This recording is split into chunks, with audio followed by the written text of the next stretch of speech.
media. You see Costco be like, hey, man, Costco don't put me was into like, this we don't shit. sell that. We don't sell that baby oil. Hey, look, don't be speaking on my name.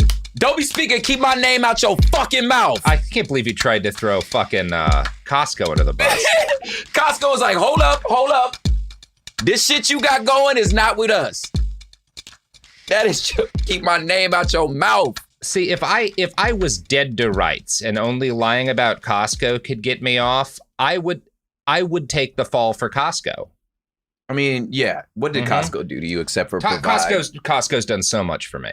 Exactly. Mostly provide me with olives, but you know. I feel like if there's somebody that you don't go after in America, it's Costco.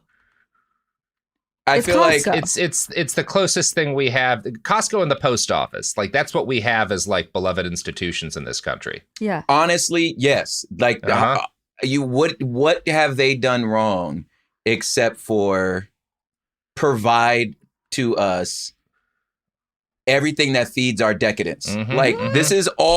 It's the most American thing. Like, you know what I'm saying? Like, hey, you want some mayonnaise? Why don't you get a drum of it?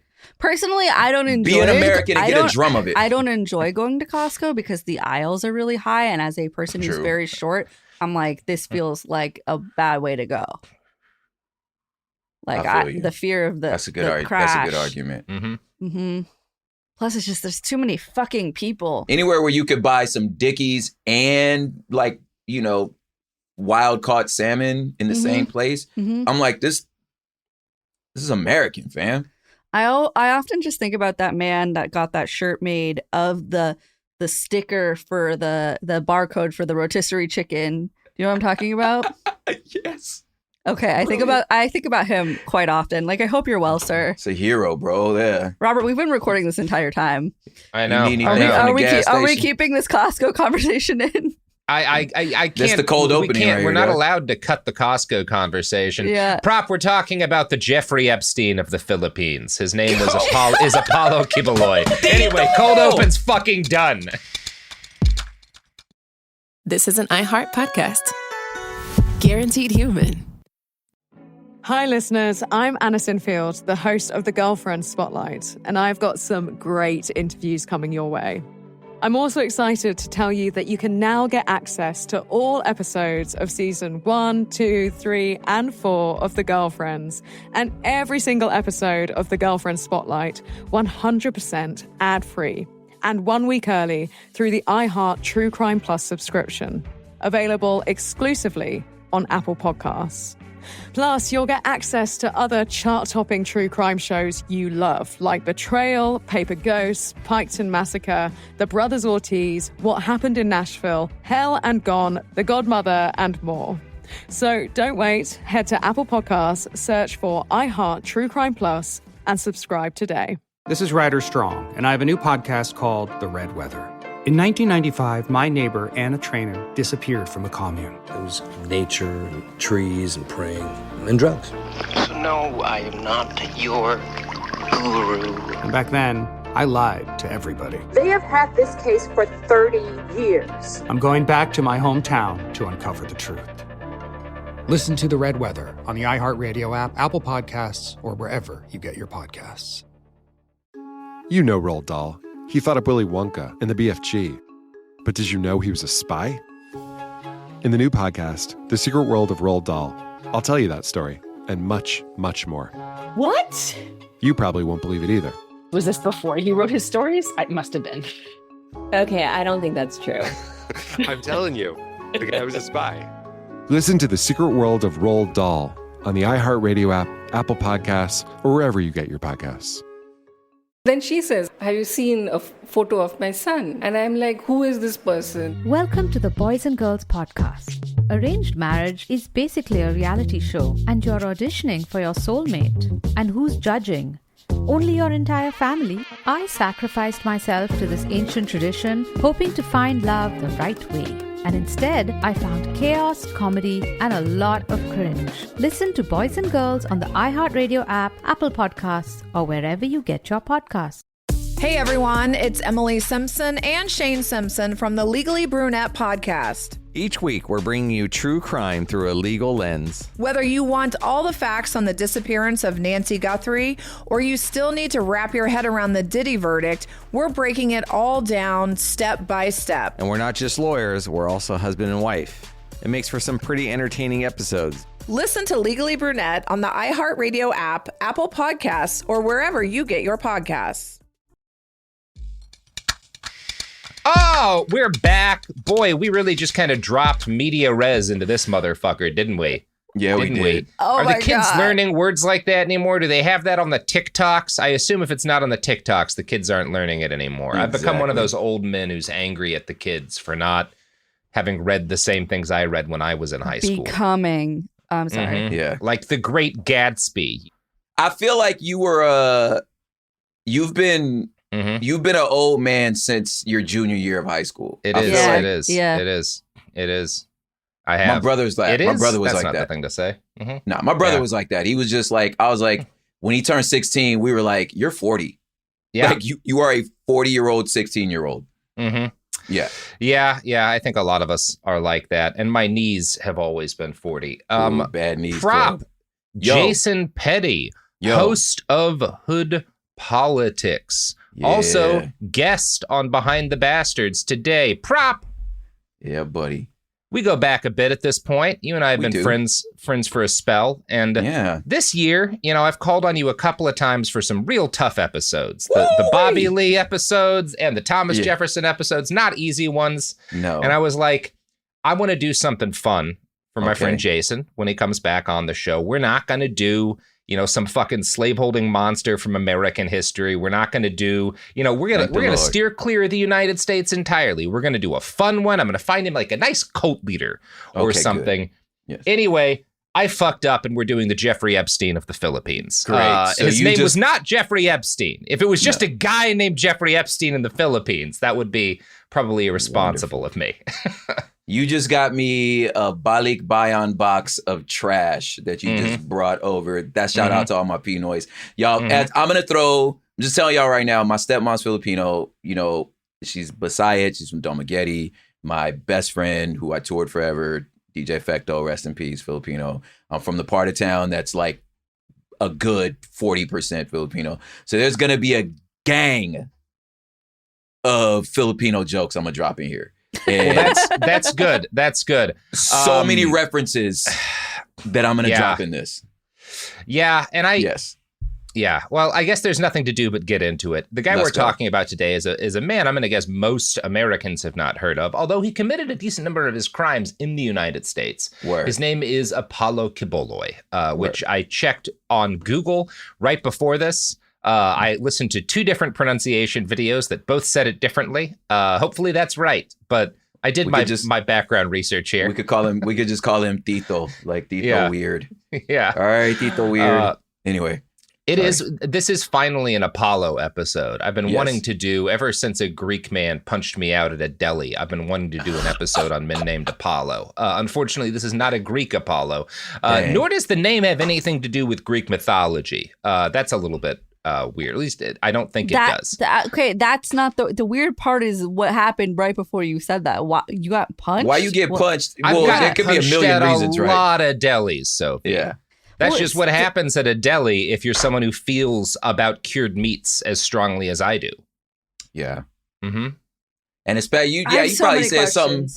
I want to write that script. Meat. Like there's some sort of accidental insult you did. And it was purposeful. Oh, never mind. Okay. No, his sandwich was wrong. Yeah. We had to scrap.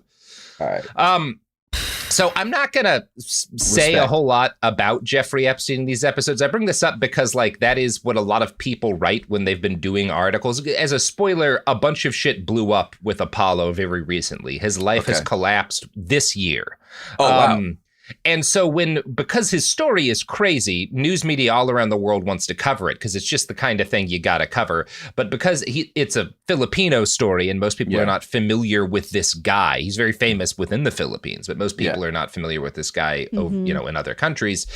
The touchstone that the news has picked is he's the Jeffrey Epstein of the Philippines. And I can say look, that's a little bit, gross, but also I want your clicks too, Yeah, right. I'm not too proud to go for those clicks, right? Hey, listen. When you can neatly package something that it may be a little rough around the edges, or maybe cutting out a lot of factual things, but it's a digestible pill, I'm with it. Yeah, exactly. I'm absolutely with it. Yeah, that's the way. And it's also, there's something appropriate in terms of like, we're never going to give Jeffrey the punishment that he deserved because he punched out early. But making his name, like he really has in very short order, he's not like a Hitler level, but in terms of like name that is a recognizable shorthand for evil.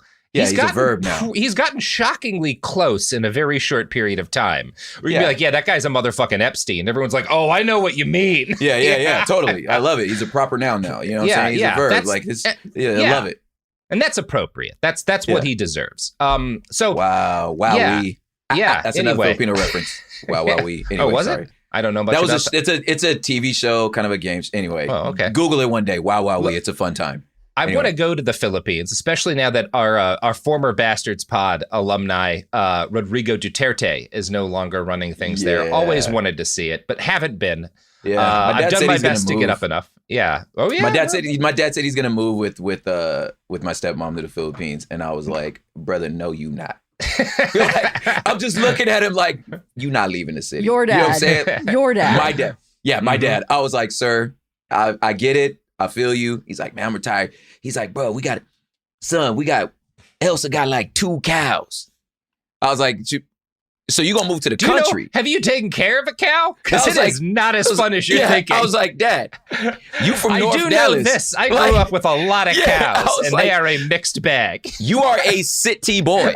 Like, okay. I don't think you're ready for the amount of poop you're going to have to deal with. I don't think you're ready for the heat, sir.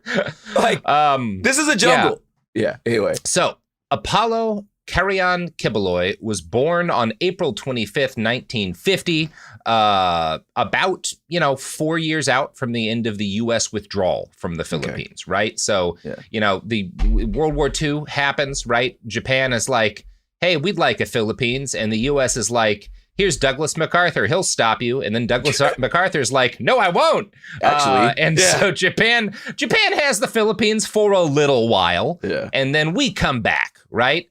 And yeah, that's the way it goes. Eventually we leave. Anyway, kind of. So his hometown, Apollo's, was Davao City, which is where Rodrigo Duterte got his start as mayor, right? Like that is where he kind of, started his political career too. And these two men are very strongly tied together, right? Duterte is the guy who killed thousands probably of drug users and associated people during his time as this brutal authoritarian president. He did leave office, so not really dictator, but very bad strongman type president. And Apollo and he are very close. So I'm not bringing him up just because like he's the other guy from the Philippines we've covered so far. I know, right? Hey, I know 2 Filipinos. I know 2 guys from the Philippines. No, he is directly tied to this story. So Apollo, the youngest of 9 children, was named again, not after the Greek god or the much more impressive Apollo Creed, but after Mount Apo, a dormant volcano that at almost 10,000 feet above sea level is the highest peak in the Philippines. I should note here that I read on Apollo's church's website that he had been named after a mountain. And when I went to look up the first result for Apollo Mountain, I found this book, which has nothing to do with the story, but it made me laugh. Mountain Men of Edgewood Valley. Aaron Havoc. That can't be a real name. So if you're trying to imagine what young child Apollo Quiboloy looks like, this is I'm assuming this is a picture of him. Yeah, totally. Nice. So maganda. Yes. So anyway, I pointed this out. I put this up also to point out that Google is just really knocking it out of the park these days. I don't know. Great results, always relevant to my search queries. Like if there's anybody that said, hey, let's do something good and then start not doing it good and see if y'all stick around. Yeah, it would be like if I started a podcast about all of the worst people in history and then at a certain point pivoted to just doing ads for the Church of Scientology. The whole show. The whole show is ads. Just long, extended ads for the Church of Scientology. Why is you doing this? You ever wanted to clean Tom Cruise's house? Well, there's a way. Anyway, decades after his birth, the website for the cult that Apollo would come to lead said this about the day that he was born at home. Quote, hey, hold on. Time out. You slipped in the cult he was about to lead. At no point was there a warning that this was going to end at a cult. I mentioned he had a cult. I did. You did not. I think I might have mentioned he had a cult. He's got a little cult. No, He's got a little bit of cult. No. You said you were going to try to find a nice little cult episode for props. I did. And then you said you failed at it. You failed at it. Well, I failed at it being nice because there's a lot of child sex. I was like, wait, time out. It is a cult episode. But I appreciate getting the cult. You know what I'm saying? Yeah, I did. There's a certain point at research at which you can't turn back around and pick another topic. True. I feel like you just... We're doing it. You just gave a politician's answer, but that's okay. Thank you, Sophie. I'm getting ready for my big presidential run. Oof. And I just want to let you guys know I'm not going to be responsible with the nukes. That's my promise. You're not going to have to worry about it anymore. I've never been more convinced to not vote for somebody than if Robert was running. I think this is going to go well with a lot of people because look, Donald Trump, who knows what he's going to do with the nukes, right? Robert, Joe Biden, old sleepy Joe, we just don't know much about his mind state. Me, I'm going to use him, and I'm not going to use him well. That's a promise. You don't have to worry about it anymore. Yeah, man. Yeah. I mean, I feel all that. Right, some people you want cooking, some people you want cleaning. Get back, get some back people on script. want dropping the H-bomb on Lake Superior. Okay, anyway, Jesus the script. Christ. Get back on script. Sorry. So from the website for his cult, this is what it said about the day that he was born, or night, I should say, that he was born at home. The night suddenly turned to day moments after his birth, and a huge eagle had perched in the trees outside their home and had stayed there until he was born. So, God turned night into day, and eagle watched over him, all the good stuff. On some Aslan, we done found the location. Yeah. Yeah. So, his family was poor, or at least that's kind of what the stories say. You get the feeling maybe they were like closer to, the middle class was not really a big thing in the Philippines at this time, but I don't think they were as poor as he kind of likes to portray them as. But his parents may have been prior to having him. They had immigrated from the family's ancestral home in Lubao after World War II in order to find work, which is what brings them to Davao City. By the time Apollo came into the picture, they seem to have been solidly working class, his biography claiming that though the family was poor, they were happy. Now, I found what appears to be a picture of his family from a news report. It's in Tagalog. It's not translated, but from what I can tell, it looks like the kid in the middle, because it zooms in on him, is our subject. Word. So, and you can see, just looking at the hair, you can tell that kid's going to grow up to own a cult. Like that kid winds up a cult leader. I'm sorry. Yeah. Kid on the left, probably not. Kid on the right, maybe, But kid in the middle, that's a cult leader. Yeah. For sure. Fair enough. You can just tell. Look at all of his ates and cuias. Oh, he was cute then. Although that baby in the back looks kind of not alive. Not great. Yeah, not alive. Maybe that's a doll. I can't really tell. Let's hope. I don't know if that baby alive back there. The variance in skin tones there. Yes. That baby does not look well. Ain't right. Yeah. Maybe the flash was on. So it's a little unclear to me, again, just how to characterize the family socioeconomic status, because his parents became pastor leaders at a Pentecostal church in Davao early on. His dad had been raised Protestant. Like mainline Protestant, right? Which put because obviously like Pentecostal church is a Protestant denomination, but it's also it's not mainline, you wouldn't say.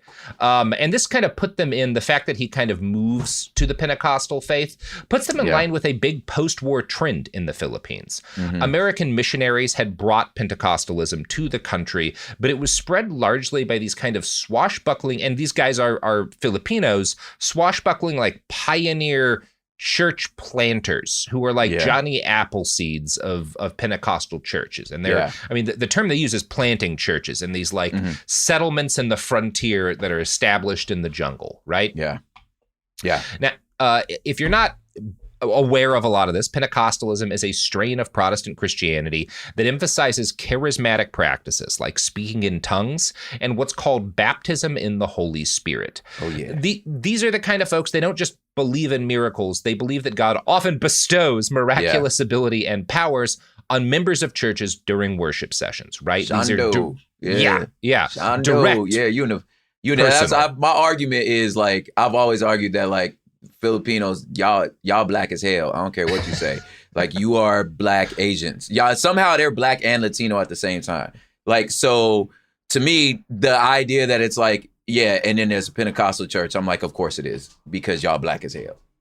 There's like I'm not obviously qualified to comment on that, but the fact that there's a huge American influence on the way worship works there, right? That you're seeing in this, because I mean, we were there for quite a while, right? Totally. So his father must have been a man of some ability and personal magnetism, because he does very well in the Pentecostal faith as it is kind of sweeping the country. And it seems that a skill for like preaching and, you know, like that kind of charismatic preaching ran in the family, because Apollo's older brother, Jose, eventually becomes the assistant general superintendent of the largest Pentecostal organization in the Philippines. Now, one noteworthy fact about the Quiboloy family is that they seem to have rejected, there's a lot of, like, in the area they're growing up, in kind of the rural area and like the slums, there's a lot of communist organizing when he's a little kid that is sweeping through the surrounding communities. And they are very much against it. This is a very conservative, anti-communist family. We get very little here. This is something I've kind of read in between the lines and also just kind of based on stuff that happens later. But due to a vaguely defined hardship that may have been related to a conflict with like these local communist groups, some of which are insurgent organizations, Apollo is moved away from home as a boy to live with his older sister. I don't know why, just some of the stuff I've read makes me think it may have been tied to some political conflicts in their hometown. I don't actually know, though. Like, what's interesting, I don't know if this is going to play in later, but I feel like it probably will, because of, like you said, the communist thing. Like, while Pentecostalism might be very theologically on the fringes, fringe is a strong word, but like theologically liberal, they're actually very socially conservative. It's very like, very much about like your performance of holiness, you know what I'm saying? And that holiness is something that you like, they don't drink, they don't smoke, they don't, you know what I'm saying? They're not free with what, you know, folks would call like their liberties, you know what I'm saying? It's very much like, for us, like, you know, that's the older generation for a lot of like Black people. So it's like, you don't listen to secular music, you don't watch rated R movies, you know what I'm saying? Because you're supposed to be holy, you feel me? And a lot of that has to do with you being filled with the Holy Ghost, you know what I'm saying? So to hear that like the play of like communism may be in a thing, it makes sense to me of those two things being together in that sense. It may not play in later, but I think it's... Oh, it does. No. Okay. As an adult, he is going to have some dealings with his local communists that are very much not pretty. So this is... I'm not bringing this stuff up for nothing, and I'm not... I do kind of... Because of some stuff he's going to say later, I do suspect that, like, this is part of the kind of why he's uprooted as a little boy, you know, but I don't actually know that to a point of certainty. Either way, he gets moved away when he's like a kid to live with his oldest sister. His official biography claims it was there that he learned the hard lessons of responsibility through the rule of the stick. So you don't get a feeling, you don't get a feeling she was a nice aunt, right? No, well, that's not aunt literally, but sister, For 8 years, he attended school and worked at his sister's bakery. He became, as he would later claim, and again, this is a liar, a diligent student. And that, quote, when he became a teenager, he forgot all about having friends or having fun because there just wasn't time for that in his life. Again, maybe that's true. I don't know. Reading between the lines a bit, we can probably assume that he was not a happy boy, separated from his family and used as free labor by his sister. At age 14, he had his first vision from God, a hallucination about the end of the world, with fire raining from the sky, igniting the gasoline depots near his sister's home. Quote, people tried to escape into the sea, but even the water was aflame. There was nowhere to go. Now, obviously... I don't believe this guy is the prophet of, or, you know, he's actually going to claim the literal son of God.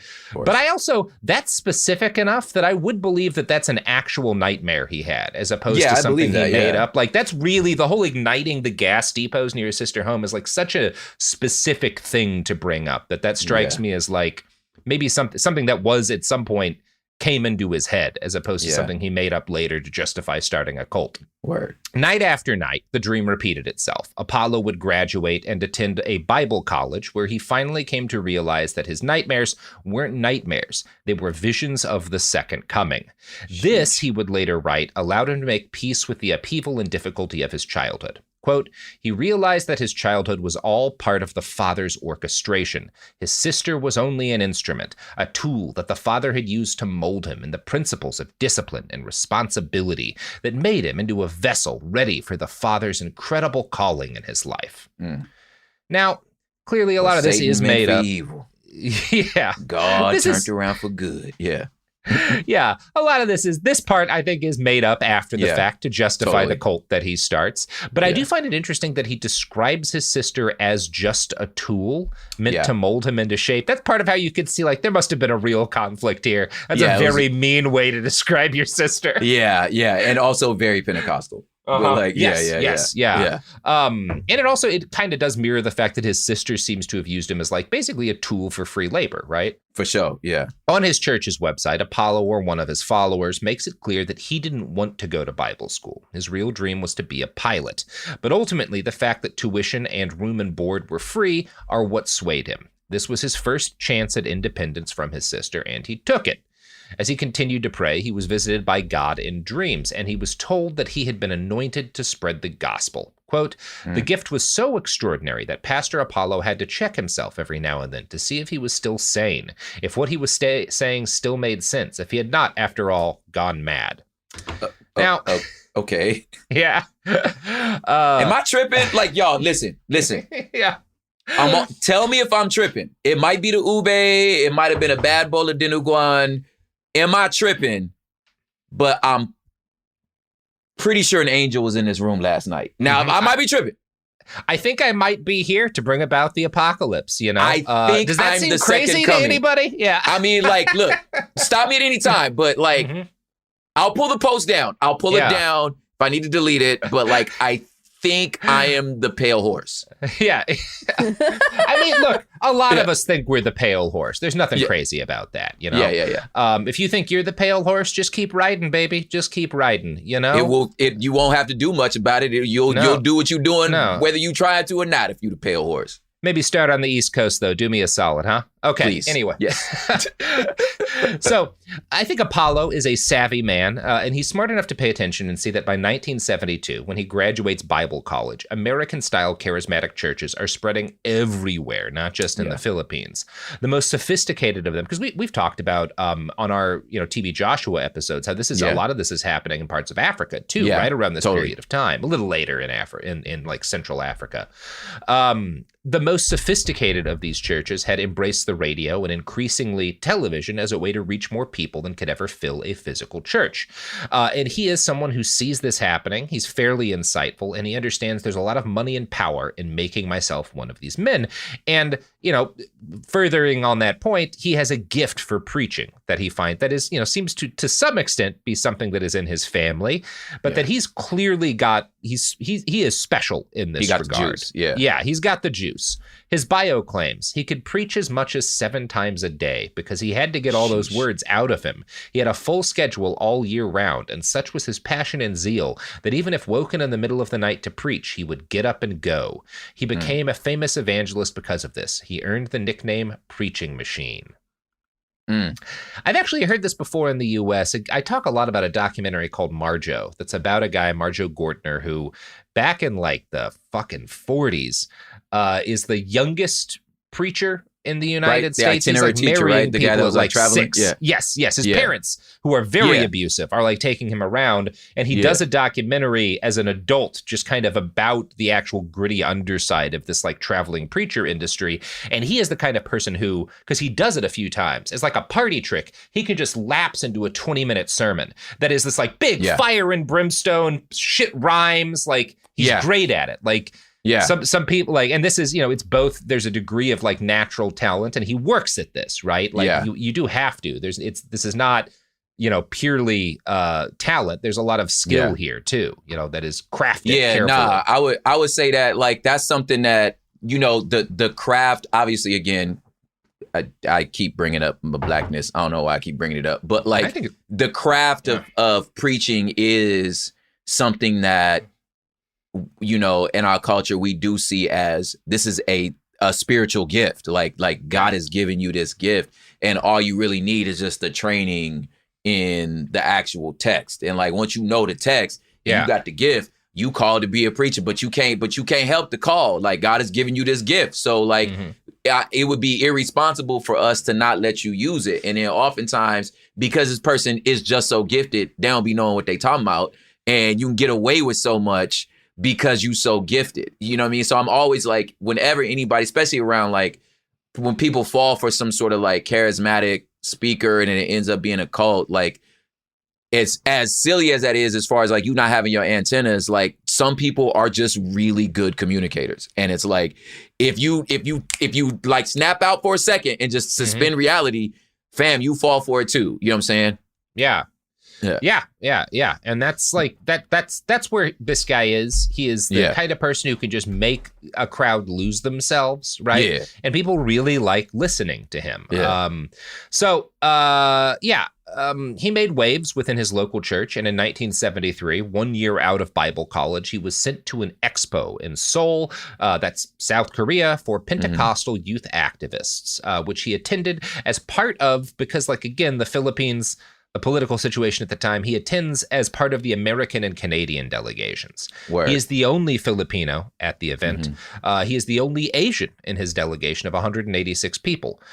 We can again infer that this is, I mean, obviously there's of course people in Korea, but like Koreans, of the American and Canadian delegation. We can infer that this was a lonely time for Apollo, given how many times he stresses being the only non-white kid in his group. And it is here that he claims to have first heard the voice of God clearly give him instructions, announcing his divine plans to use Apollo. So Apollo naturally goes to the adult leaders and chaperones for his group and is like, hey, God just told me he's got some big old plans for me. And their response, I don't know if it tells you that like the rest of the charismatic movement is more grounded, you know, at this point than it is today, or just that they're racist and they're not willing to listen to this Filipino kid. But A and B, fam. Now, tell you from experience, buddy. It's A and B. Anyway, take your pick. Yeah. After listening to him, the American missionaries gently but firmly told him, you know, when you pray, that is you talking to God. But when you hear God talking to you, there's something wrong. You need to see a doctor. Oh, no, they just racist. Because that's not what they would have said. No, y'all racist. Because Pentecostal need to be, you can't end church until God speaks. So that's why church be lasting 7 hours. We gotta wait until we gotta tarry to the Lord. You know what I'm saying? So y'all just racist. Yeah, I think you have to try. I think you have to pronounce it as like, oh no. When you pray, that's you talking to God. But when you hear God talking to you, there's something wrong. No, every Pentecostal event ends with the Lord told me. So like, nah, fam, y'all just I think that's fair. What else is fair, Prop, is the prices of the products and services that support this podcast. Let us pray. If you can find a better deal, I will personally slash the tires of the CEO of that company. No. Hopefully Goldilocks is the sponsor. Again, another Filipino joke right there. Amon Azusa. Sorry, it's like a bakery. Goldilocks. Anyway, I'll slash a bakery's tires. I don't care. Why not, man? What? You get some pan de sal, you know what I'm saying? For legal purposes, he's joking. Maybe. Definitely. Almost 30 years together, 4 kids, and some of reality TV's most unforgettable moments. We know a thing or two about living life out loud. We're taking you behind the scenes in our new podcast, Between Us, with me, Heather Dubrow. And me, Terry Dubrow. Between Us isn't about perfect lighting or curated Instagram grids. It's the unfiltered, behind-closed-doors conversations you wish you could eavesdrop on. Equal parts smart, funny, and a little bit scandalous. Every week, Heather will bring you an unapologetic take on the headlines, the trends, and the cultural moments everyone's texting about. And Terry will deliver insider beauty, health, and wellness insights you won't find on TikTok. Together, we'll tell the stories, spill the secrets, and share the hacks that keep life, marriage, and everything in between feeling fresh and fun. We may live in a gated community, but there's zero gatekeeping here. and plenty of did they just say that moments. Listen to Between Us on the iHeartRadio app, Apple Podcasts, or wherever you get your podcasts. Segregation in the day, integration at night. When segregation was the law, one mysterious black club owner had his own rules. We didn't worry about what went on outside. It was like stepping in another world. Inside Charlie's place, black and white people danced together. But not everyone was happy about it. You saw the KKK? Yeah, they was dressed up in their uniform. The KKK set out to raid Charlie, take him away from here. Charlie was an example of power. They had to crush him. From Atlas Obscura, Rococo Punch, and Visit Myrtle Beach comes Charlie's Place, a story that was nearly lost to time. Until now. Listen to Charlie's Place on the iHeartRadio app, Apple Podcasts, or wherever you get your podcasts. Usually on This Podcast Will Kill You, we talk about the diseases, infections, and biological threats that can make us really sick. But right now, we're doing something a little different. We're stepping back and looking at what the human body needs to keep going. When you consider what we know about sleep in humans, there's one rule that comes out. We are predictably unpredictable sleepers. We're talking about why sleep works the way it does, why our bodies don't follow neat rules, and why modern life makes rest so hard to come by. The second half of our series takes us to the digestive system with a multi-part series on what happens after we eat. Okay, I just have to say that all of my favorite words apparently are digestive words. Sphincter, peristalsis, duodenum. It's fascinating, it's funny, and it matters so much more than you think. Episodes of our new series run from January 20th through February 17th, with new episodes every Tuesday on the Exactly Right Network. Listen to This Podcast Will Kill You as part of the Exactly Right Network on the iHeartRadio app, Apple Podcasts, or wherever you get your podcasts. Segregation in the day, integration at night. When segregation was the law, one mysterious black club owner had his own rules. We didn't worry about what went on outside. It was like stepping in another world. Inside Charlie's Place, black and white people danced together. But not everyone was happy about it. You saw the KKK? Yeah, they was dressed up in their uniform. The KKK set out to raid Charlie, take him away from here. Charlie was an example of power. They had to crush him. From Atlas Obscura, Rococo Punch, and Visit Myrtle Beach comes Charlie's Place, a story that was nearly lost to time. Until now. Listen to Charlie's Place on the iHeartRadio app, Apple Podcasts, or wherever you get your podcasts. You know Roald Dahl, the writer who thought up Willy Wonka, Matilda, and the BFG. But did you know he was also a spy? Was this before he wrote his stories? It must have been. Our new podcast series, The Secret World of Roald Dahl, is a wild journey through the hidden chapters of his extraordinary, controversial life. His job was literally to seduce the wives of powerful Americans. What? And he was really good at it. You probably won't believe it either. Okay, I don't think that's true. I'm telling you, the guy was a spy. Did you know Dahl got cozy with the Roosevelts, played poker with Harry Truman, and had a long affair with a congresswoman? And then he took his talents to Hollywood, where he worked alongside Walt Disney and Alfred Hitchcock before writing a hit James Bond film. How did this secret agent wind up as the most successful children's author ever? And what darkness from his covert past seeped into the stories we read as kids? The true story is stranger than anything he ever wrote. Listen to The Secret World of Roald Dahl on the iHeartRadio app, Apple Podcasts, or wherever you get your podcasts. Anyway, we're back. Oh my gosh, everyone's having a good time. I'm not. Well, fine. All right. So Apollo at this point is like, well, these guys don't believe what I'm saying, but, you know, I'm going to keep listening to these voices and keep preaching. And things go well for him. The very next year, he is adopted national president for the organization that, like, the largest Pentecostal organization in the Philippines. Mm-hmm. And soon after this, he meets an American girl and he starts dating her. A fact I only bring up because he brags about it quite a bit in his biography. Of Quote, course. He was the apple of the eye of his denomination. He had a beautiful American girlfriend that they wanted him to marry. His career path to the top was clear. People loved him wherever he went. He was treated like a prince. The detail that they wanted him to, his denomination wanted him to marry this American. That's interesting. There's a lot there that I'm definitely not the right person to analyze, but that is interesting. Yeah, that's good. There's a phrase in Spanish that it may not necessarily be the same concept.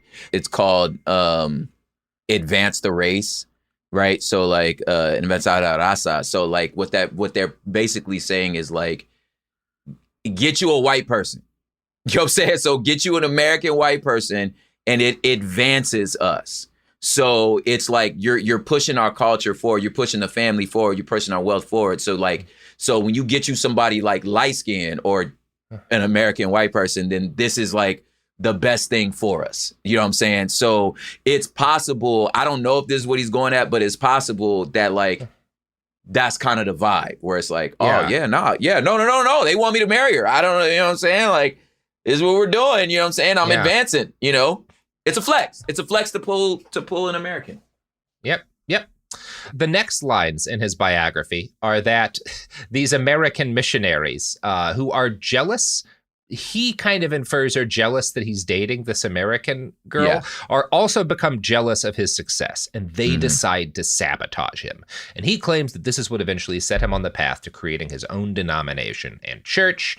And it's here that I finally do have some evidence to the contrary to bring up, because we are, when it comes to the rest of this stuff, we are kind of reliant upon his recollections of his early life. Here we have some outside information. So his claim, I started having conflicts with the broader Pentecostal denomination in the Philippines because these American missionaries didn't like me, didn't like that I was seeing this girl from their country, didn't like how good I was. That's not the whole story.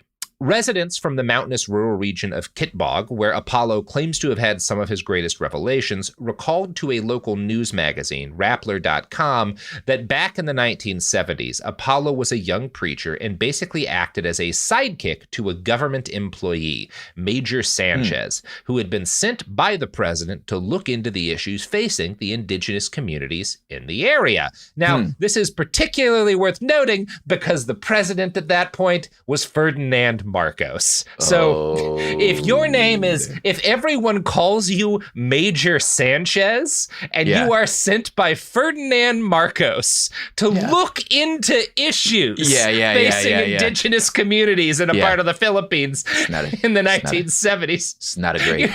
You're not doing anything good. It's not good, Bo. Yeah, this is bad news, fam. Right. Today, the Philippines does not rank well. I don't like to reduce countries to like where they are on like the corruption index, right? But today they're at about 116 out of 180, and things are worse when Marcos is the dictator, right? Marcos is famous for awarding his cronies with, basically like you would get like a job like this. The purpose of a job like this is to reward someone who was loyal to you by letting them go rob a bunch of people blind, with bribes, with like giving contracts to different companies to let them like strip mine shit, right? That's what Sanchez is doing in this area, right? In Kitbog. These are licenses to embezzle and rob people blind. And the fact that Apollo is like following Sanchez around is kind of his tame preacher, where Sanchez is like, hey, these people are religious as hell. I'm going to be strip mining their lives away. You keep them entertained. Right? That's the insinuation that people make about our boy Apollo, what he is doing at this point, as opposed to he's just so good at preaching that these Americans are angry, right?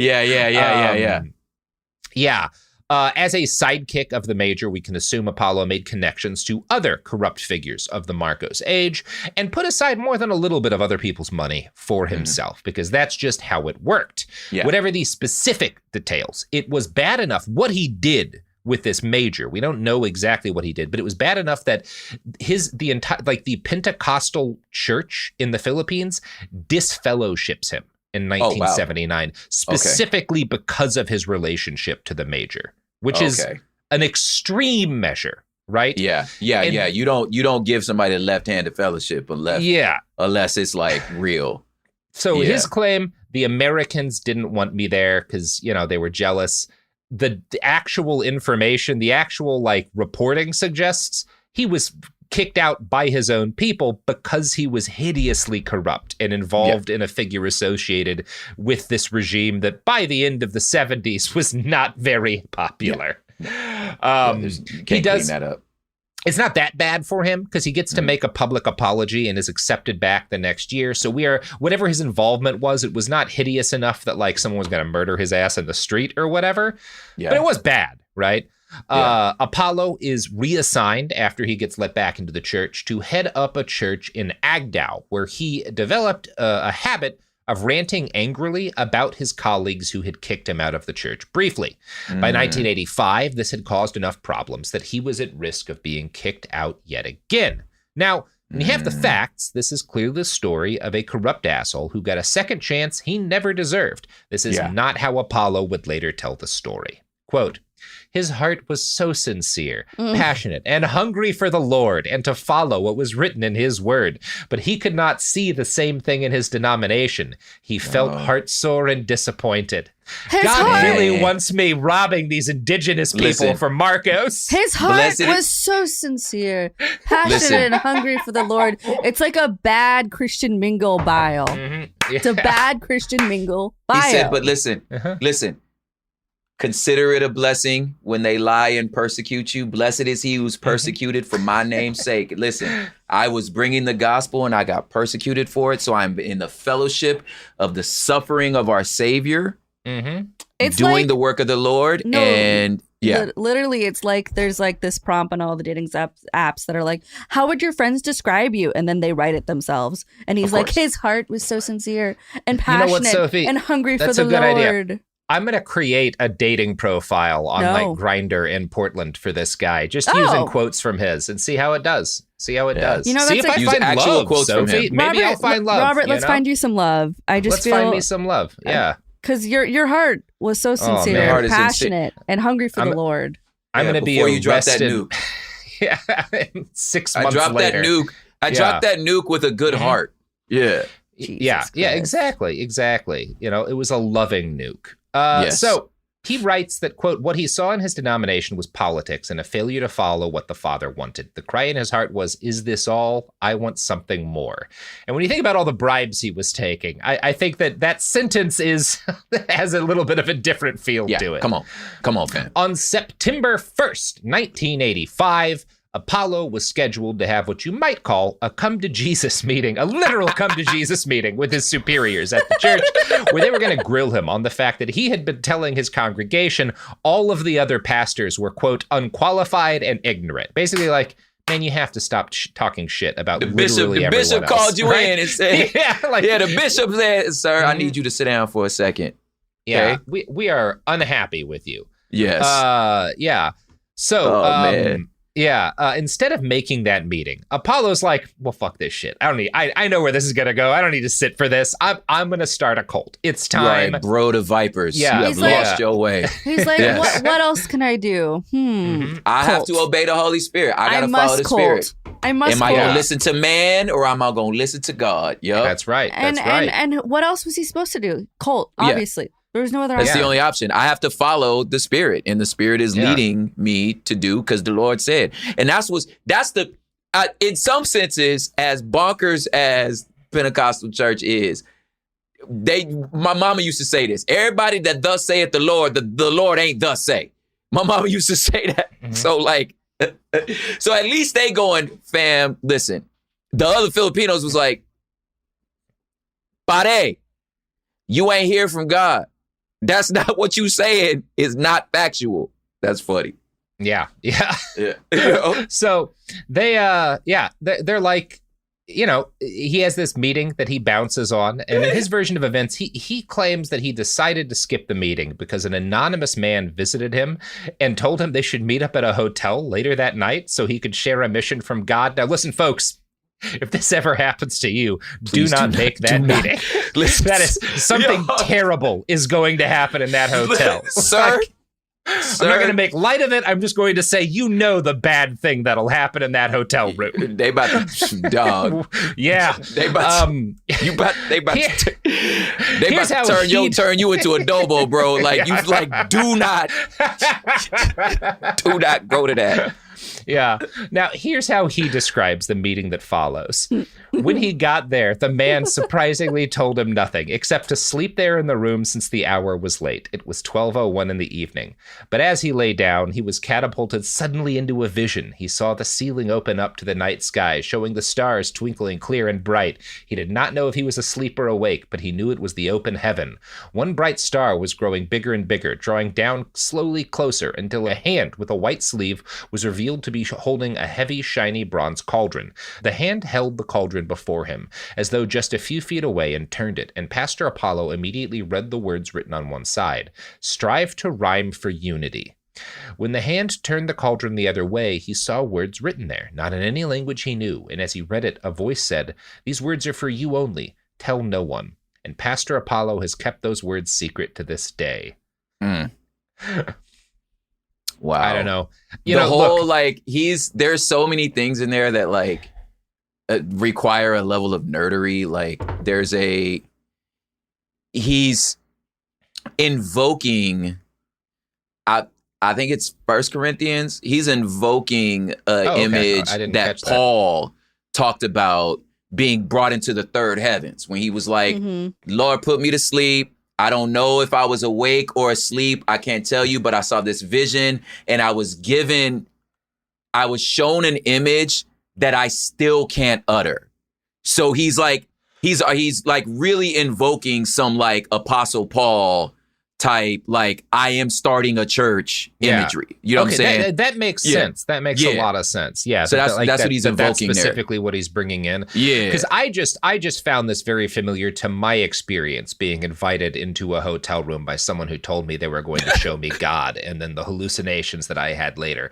And I have kept the words I heard that day secret. But for a very different reason. Yeah. Anyway. The words you got was from the LSD and the dude saying, "Shh, it'll be over soon." It was from a copy of that Terrence McKenna book about mushrooms. It was the voice. The voice said, "Never stop podcasting."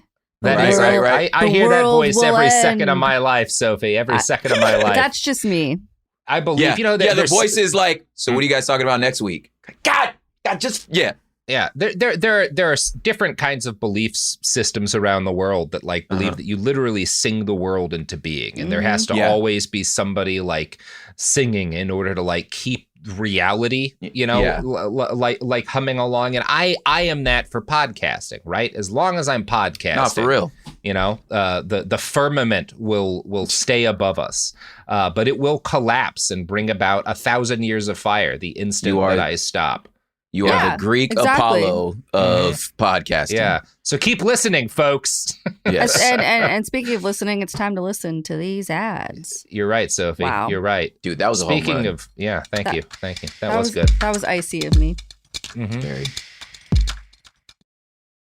Almost 30 years together, 4 kids, and some of reality TV's most unforgettable moments, we know a thing or two about living life out loud. We're taking you behind the scenes in our new podcast, Between Us, with me, Heather Dubrow. And me, Terry Dubrow. Between Us isn't about perfect lighting or curated Instagram grids. It's the unfiltered, behind closed doors conversations you wish you could eavesdrop on. Equal parts smart, funny, and a little bit scandalous. Every week, Heather will bring you an unapologetic take on the headlines, the trends, and the cultural moments everyone's texting about. And Terry will deliver insider beauty, health, and wellness insights you won't find on TikTok. Together, we'll tell the stories, spill the secrets, and share the hacks that keep life, marriage, and everything in between feeling fresh and fun. We may live in a gated community, but there's zero gatekeeping here.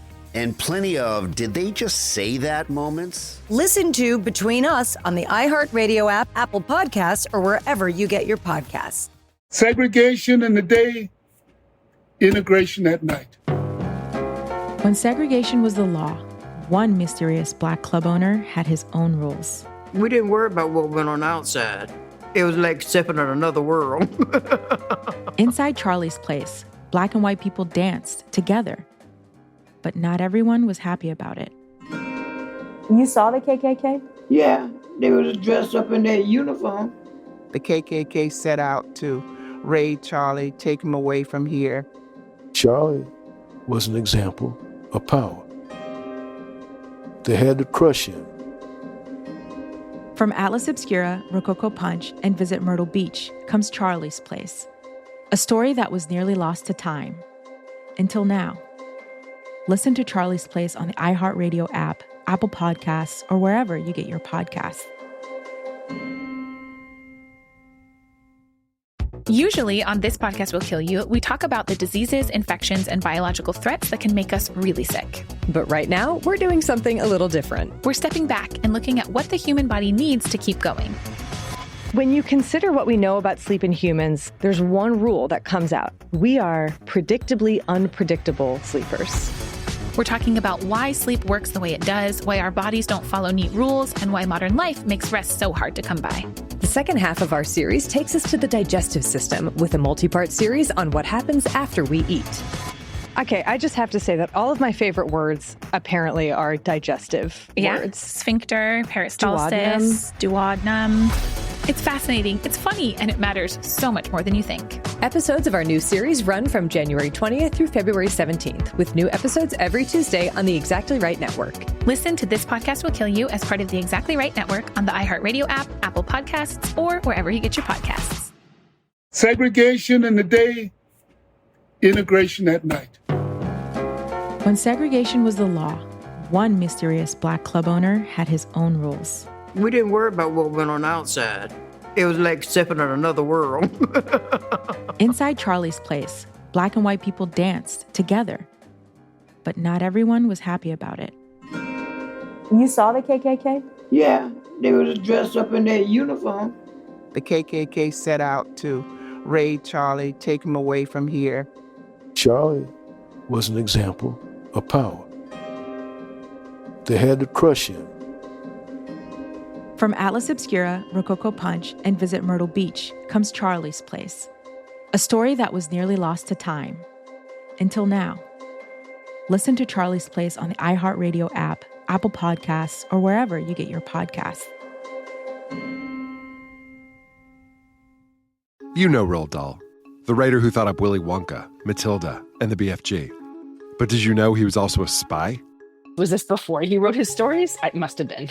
Our new podcast series, The Secret World of Roald Dahl, is a wild journey through the hidden chapters of his extraordinary, controversial life.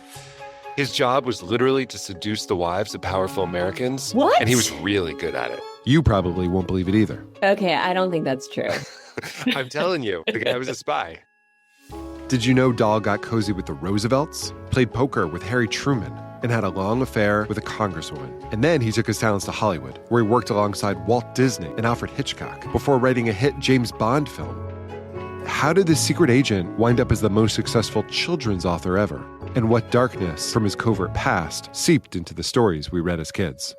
The true story is stranger than anything he ever wrote. Listen to The Secret World of Roald Dahl on the iHeartRadio app, Apple Podcasts, or wherever you get your podcasts. We're back. So, Apollo has abandoned his church in Agdao, and he's taken a core group of loyal followers, about 15 people, and established his new, totally independent church, the Kingdom of Jesus Christ, thy name above every name, which is every word of that is capitalized. That's a lot of, ain't no abbreviation of it? KOJC is usually what you get which is a lot easier to say. That is that is a heavy name. That's a lot of words. He sets it up in a slum nearby where his old church had been. And as soon as he's got this church of his own, he starts preaching to his first followers. And again, there's like a little over a dozen of them. He tells them that, hey, this is not your daddy's Pentecostal faith, and I'm not just a preacher. I am now the, quote, appointed son of God. Now, what does that mean? Prop? Yeah. Because he's not saying I am like the second man of God. coming. Yeah. No, he's saying he's the man of God. Yeah. He said, it sounds to me, and maybe something is lost in the translation here, although he does preach a lot in English. Mm-hmm. Is he saying that like appointed, like God was like, you know what? You're not my born kid, but you and I are so tight, I signed the papers, right? You are, I have adopted you officially. You were like the son of God because I picked you, you know? Yeah. Not like that Jesus guy just getting by on his blood. You feel me? Yeah, you were born in. That's nepotism. Mm-hmm. No, There is an idea. There's two ideas. Yeah, there's two ideas in there. There's like the idea of salvation is an adoption into being the sons of God, right? So there's that concept, right? But then what he's saying is, again, I'm pulling on like the idea of the Pentecostal idea of being the anointed one. Right. Which is like, there's the capital anointed one, that's Jesus. And then there's anointed as in being set apart, being chosen by God for this particular time. And what he's, or like the old folks would say, for such a time as this, you know what I'm saying? Yeah. So what I feel like what he's invoking is like, I am God's chosen for this moment in this season. I am the anointed one for now. So it's like lowercase anointed. I'm thinking that's what he's saying. That makes sense. That makes sense. Yeah, I could see that being it. Now, I should also note that appointed son of God, you'll hear that a lot. That is not close to his only nickname. As a spoiler for where this goes, FBI indictment notes that he also went by Sir, Pastor, ACQ, not really sure where that one came from. I think that's just maybe his his initials. And that's got to be his initials. And one of his favorite nicknames on his church website is the extremely unwieldy man who was chosen when the Father's hand of appointment came upon his life and he did not fail him. Woo-wee! Howdy. That's a nickname. That's a nickname, fam. This is the man of God. When your nickname has clauses, you may need an editor. Listen. Oh, man. They still, because you go to church with your grandma, when the pastor walks in, they say, man of God. You know what I'm saying? Like, you address the pastor as the man of God. You know what I'm saying? So, like, there is an element of, like, sort of this hierarchy that kind of exists in that denomination. And then there's the level you talking about, which is like, oh, word. So you the man of God plus, like, you know what I'm saying? You the plus streaming series. You feel me? Like you get, we all just got the free trial version. We got the $7.99. You know what I'm saying? You got the $14.99 version of the anointing. Yeah, he's a double stuffed Oreo of holiness. He's double stuffed. He got a double portion. Maybe one of those new Coke flavored Oreos. I don't know. You never know. I'm not a theologian, I think religious scholars, rabbis, and the like could debate over that. So the next decade and change are a busy time for Apollo. He continued to accumulate followers at a startling rate. He is very good at building an organization. He has a robust media operation that spreads videos of church sessions where he would speak in tongues and perform miracles. And as he brought in followers, obviously, so came money. He purchased, like any good cult leader, a forested compound on the mountain that was his namesake, right? He's got his mountain compound now. In one TV interview, he claimed that this mountain compound is proof that God had restored the Garden of Eden. Woo-wee! Yeah, I got the Garden of Eden. You can come stay here for a couple $100. It's nice. It's nice. There's worse picks for a location. I'll tell you this. You know what I'm saying? Go up there in the mountains, get that 100-year-old lady, give you the tattoo. Right. Like, that's some Garden of Eden type stuff. I feel you. Sure. But my dog. I don't know how apples do over there, to be honest, but they got other fruit. So God apparently also really liked the idea of shotgunning a shitload of money to Rodrigo Duterte, who at this point becomes the mayor of Davao City in 1988 after the People Power Revolution.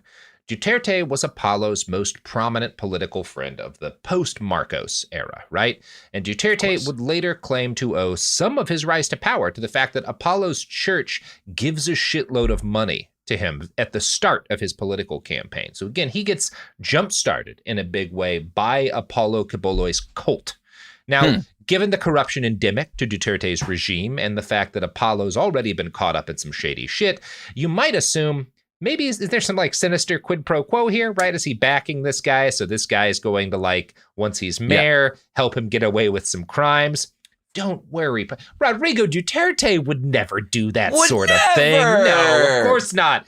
And in an interview for The Inquirer, he assured the world that this was never the case. Quote, "It was Duterte himself who said that the wealthy preacher doesn't have other friends. I mean, a friend he can really trust," stressing this as the reason that Quiboloy has been giving him expensive gifts. Look, no. This isn't corruption. Man just needs a friend. Look, I'm just trying to be there for my buddy. when you exist in our stratosphere, like in the social sphere that we exist in, it's hard to have people that trust you. You think everybody needs something from you. Right. So it just gets lonely, you know? Yeah. And like, I just wanted to do something nice for the homies. Right. Exactly. You know what? We should all be grateful that there are people like Rodrigo Duterte out there who are willing to be friends with a poor, lonely cult leader with 3 to 7 million followers around the world, right? No one is lonelier than a man like that. Yeah, you can be alone among millions, man. That's right. Be alone among millions. That's beautiful, Prop. That's beautiful. Yes. Anyway, I'm a poet. So the KOJC quickly spreads to become one of the largest Pentecostal churches on earth. Somewhere between 3 and 7 million followers. I've heard both numbers. Most of these are in and around Manila. But, a lot. He has people in multiple countries around the world. He has like sub-churches dedicated to the KOJC in multiple countries, including the United States. Wow. Now, unlike most pastors, Apollo tells his growing flock, it's not enough just to show up on Sunday to hear me preach. You have to put your money where your mouth is, with a steadily increasing yearly tithe that by 2004 was more than $1,200 a year in a country where the average salary is less than $10,000 a year. Got to tithe. Tithe. That is a painful tithe. Yeah, you got to tithe till it hurts. Yeah. Yeah. I will not give unto God that which costs me nothing. Yep.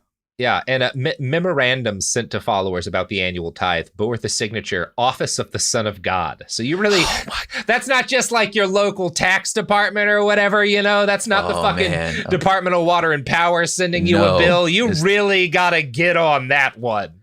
You got to listen. You don't want his collections. Is worth his wages. You know what I'm saying? Like, will a man rob God? Yeah. Will a man rob God? Yes. Yeah. No.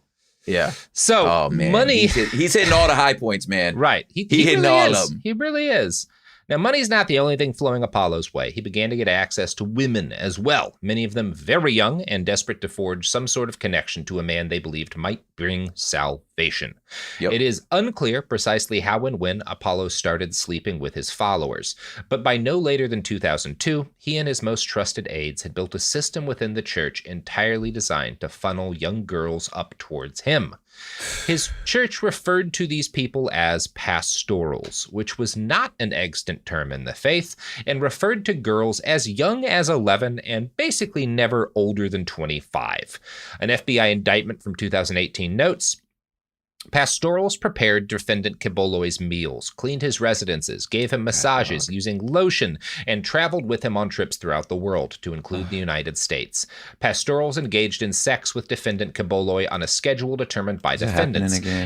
That is happening again, yes. It always gets to a dick. Mm-hmm. It's always, I mean, because that's why people do this. That's why people make cults one way or the other, usually. Yeah. Every now and then you get like L. Ron Hubbard's cult, was purely about being able to absolutely control the lives of a bunch of people and make them dig for treasure. He wasn't focused on the sex primarily. But most of them are, that's a big thing for a lot of them. Yeah. Pastorals engaged in sex with defendant Quiboloy on a schedule determined by defendants in what was referred to by pastorals as night duty. For some pastorals... Night duty? Night duty. I know. That's a bad one. Disgusting. I don't like that at all. And, the FBI notes for some pastorals, night duty began before the pastoral reached the age of 18. Now, these girls had all been, not all, but usually been raised in the church, which is a lot worse because these are girls who are raised to believe this is the literal Son of God. And the man of God, yeah. He wants you close to him. He wants you to, he has chosen you, sister, to help him and help him with his great work. And that includes you can massage. get some of his anointing. And then they move along. And this is, again, not all that, not completely dissimilar from how Epstein did it, right? Massages are kind of a key because it gets, it gets them in the room with you, and then things can proceed from there. The difference here is that these girls had spent their lives being told this man was divine, right? Now, the coaching to become a pastoral does seem to have taken some time, and a big part of the organizational structure of the church was set up to train and funnel these girls upward so that there's a steady supply of them. Sometimes it took years to get them ready for night duty. They were informed that night duty was a privilege and that the obedient would be rewarded, and they were. Quiboloy paid them in stays at luxury hotels. These are often very poor women and girls. He paid them in trips to tourist hotspots with annual cash rewards. For the people who didn't want to accept this, he had a stick to go with the carrot, and that stick was hell. Refusing the pastor meant being sentenced to eternal damnation. And again, this is the Son of God. The man of God, yeah. I was going to say that's the thing. It's like you want to get close to the anointing. You want to get close to whatever gift that God's given him. Lord has chosen you. This is your reasonable service to the man of God who's given his life for our development. I mean, there you go. This your service, Yeah. Now, many of these girls, as I stated, have grown up very poor in rural slums, not unlike where Apollo had spent much of his childhood. Some of them had parents in the church, but others were targeted by Apollo's agents, who were sent out into the poorest neighborhoods to look for teens and young adults who had either had left their families or who could be convinced to abandon their families. So go find kids on the margins and bring them in, promise them food, and then we can either turn them into laborers if they're not someone that Apollo wants to have sex with, or turn them into pastorals. Yeah. Now, the bulk of the people that are grabbed and are are trafficked are men, right? Because he also needs workers, right? And these people are inducted into the church. They're made to sever ties with their family, and they're told that they now have to pay dues. And the fact that these are street kids who have no money is unimportant because there's a way for them to pay dues. As this article from the Philippine Daily Inquirer in 2005 notes, to support their church, the members are reportedly forced to sell church products door to door during the annual month of sacrifice, which lasts from November to January, which you may note is longer than a month. I was like, do you mean November 30th? Yeah, no, that's you know what I'm saying? That does seem longer than a month. Yeah. It's longer than a month, fam. Yeah. Now, that is, so Apollo also just doesn't let his followers off with just that small amount of sacrifice. He also required people to sell rice cakes and other branded crap year-round to fund the construction of a network of 17 radio stations and a satellite television station that could reach 40 cities in the Philippines. Growth of this sort, the kind that was experienced by the KOJC, is an exponential thing, and by 2007, Apollo was ready to expand into the United States, particularly towards the large Philippine expat community that existed in Southern California. There was only one problem. The kind of followers he might get in the U.S. are likelier to have an understanding of their rights, to understand there's law enforcement they can go to understand there's media they can go to have money that makes them less vulnerable to kidnapping like this, right? So maybe the locals aren't going to be the best picks for pastorals, but he's not going to spend all of his time in the fucking palace that he's going to get for himself in Southern California without sex slaves, right? He's not that kind of fellow. So there's only one way to make these two things work out, and that way, my friend, is a massive immigration scam. And that's what we're going to talk about when we come back for part 2. Prop. Amazing. How you feeling?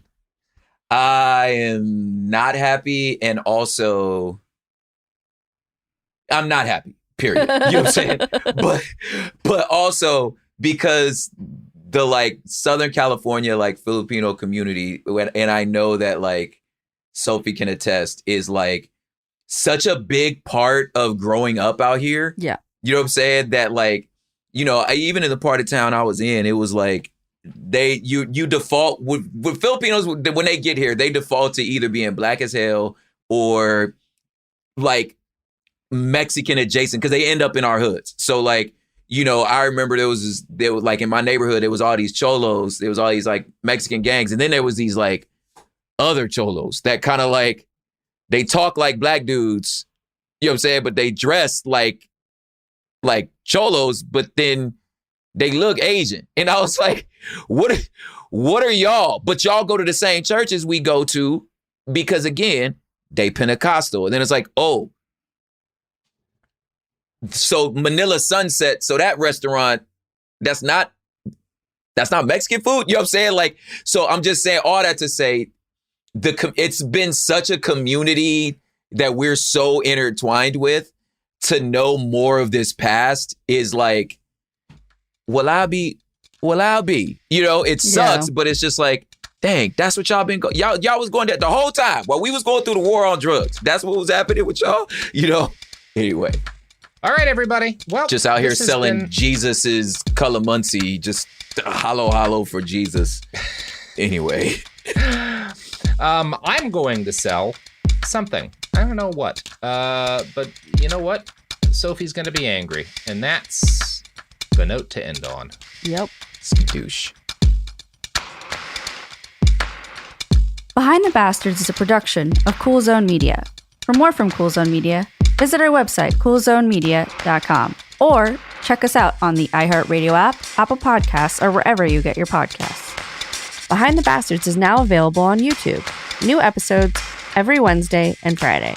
Subscribe to our channel, youtube.com/@BehindTheBastards. Hi, listeners. I'm Anna Sinfield, the host of The Girlfriend Spotlight, and I've got some great interviews coming your way. I'm also excited to tell you that you can now get access to all episodes of season 1, 2, 3, and 4 of The Girlfriends, and every single episode of The Girlfriend Spotlight 100% ad-free, and 1 week early through the iHeart True Crime Plus subscription, available exclusively on Apple Podcasts. Plus, you'll get access to other chart-topping true crime shows you love, like Betrayal, Paper Ghosts, Piketon Massacre, The Brothers Ortiz, What Happened in Nashville, Hell and Gone, The Godmother, and more. So don't wait. Head to Apple Podcasts, search for iHeart True Crime Plus, and subscribe today. This is Ryder Strong, and I have a new podcast called The Red Weather. In 1995, my neighbor, Anna Trainer, disappeared from a commune. It was nature and trees and praying and drugs. So no, I am not your guru. And back then, I lied to everybody. They have had this case for 30 years. I'm going back to my hometown to uncover the truth. Listen to The Red Weather on the iHeartRadio app, Apple Podcasts, or wherever you get your podcasts. You know Roald Dahl. He thought up Willy Wonka and the BFG. But did you know he was a spy? In the new podcast, The Secret World of Roald Dahl, I'll tell you that story and much, much more.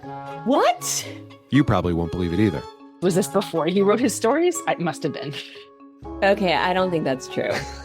I'm telling you, the guy was a spy. Listen to The Secret World of Roald Dahl on the iHeartRadio app, Apple Podcasts, or wherever you get your podcasts. Then she says, have you seen a photo of my son? And I'm like, who is this person? Welcome to the Boys and Girls Podcast. Arranged marriage is basically a reality show, and you're auditioning for your soulmate. And who's judging?